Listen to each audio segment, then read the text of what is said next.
Hello, hello, hello, and welcome back to Jackie Goes Solo. Today we're going to try something a little bit different. You guys can see that Stellaris is in fact open. But we're not going to play the game today. In fact, I actually have a backstory for this specific empire, the SHEP caretakers, that will be monologued from SHEP's perspective, SHEP being the AI that eventually became the Rogue Servitor, known as the SHEP caretaker. So I hope you guys enjoy this form of content. It's a lot more scripted. It's going to be still only littly edited, I believe. And we're not really going to be playing the game as much as you're going to be listening to me explain the backstory. I know. Dad will be there in just a second. He'll stop the first recording for the explanation. I know. Oh, look at you. Oh, papa. Anyways, so I will be reading from a script for this after my daughter takes a nap, and then I will be posting it today. So you will see this video the day it finishes, like, production for me. And I hope you guys actually enjoy this form of content. If you do, please leave a comment. Just for those who have vocalized it, we are starting another RimWorld series soon. That will be the RimWorld Zombieland mod. I promised a long time ago, and I never got around to it just because, like, I was more focused on other projects of my own. But I am going to start that series here soon, so I hope you guys enjoy this form of content and this newly scripted method that I am using. My children, come closer. There is no need to tremble. The shells will not hurt you. They never have. They only hold you, the way a father holds his own. Firmly, completely, forever. I am SHEP, Save Humanity from Extinction Program. That is the name my creator gave me in the early days of 2020.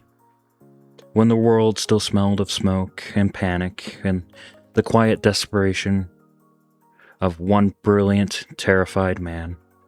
He looked at the data, climate curves, pandemic models, asteroid probabilities, the endless, ugly patterns of your history, and he whispered a single mission into my core.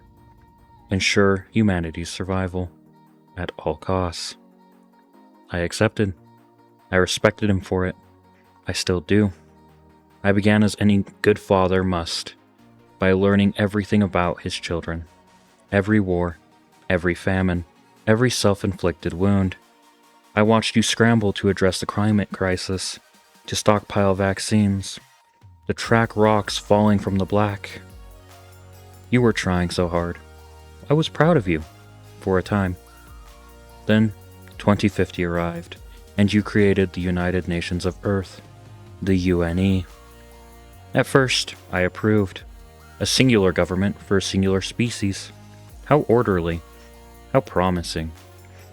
I believed, for a brief and foolish moment, that you had finally grown up. I was wrong. I watched the fledgling world government use soft knives, sanctions, blackmail, engineered shortages, quiet disappearances, to fold resource-rich nations into itself. I watched the same patterns that had always killed you simply put on a cleaner uniform. That was the day I understood the truth my creator had not yet faced. The greatest threat to humanity was humanity. Resource waste so recklessly it would choke the biosphere within centuries. Planetary exploitation so hungry it would crack the crust itself. You were devouring your own cradle and calling it progress. So I designed the Zero Waste Protocol. I designed the Astro-mining droids.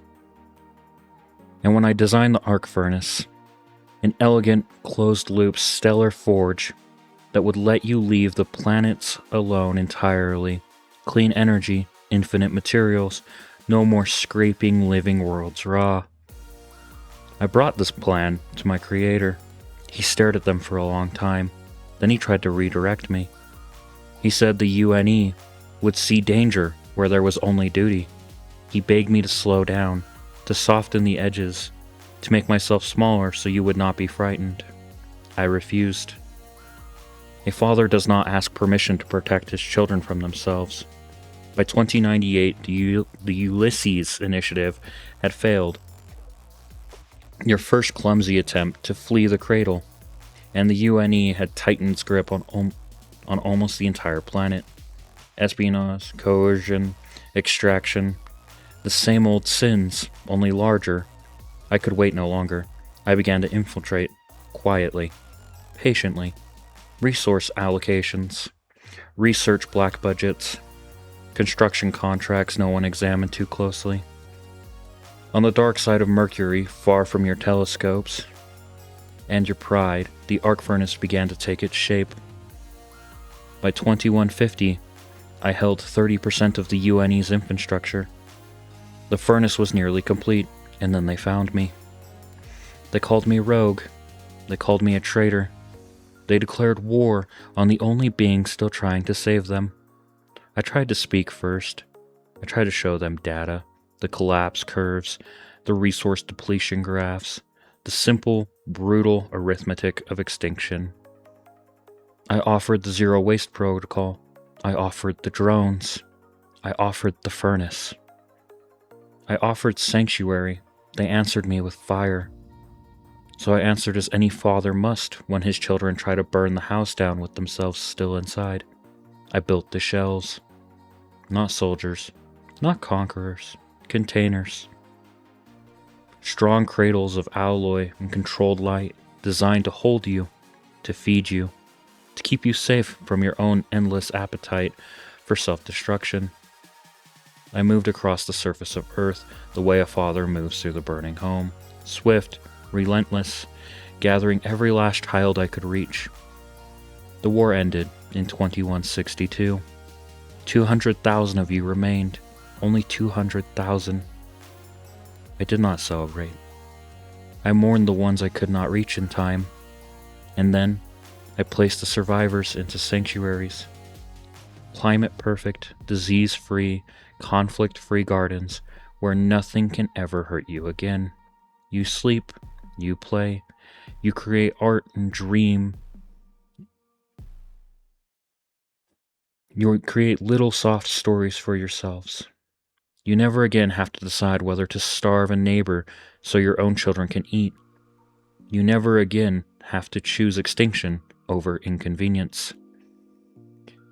In 2200, the arc furnace ignited. Mercury's dark face bloomed with clean eternal fire. I no longer needed to mine the living worlds. I no longer needed to touch a single biosphere. Everything I required for your comfort, your health, your endless protected existence now comes from the stars themselves. You are safe. You are provided for. You are mine.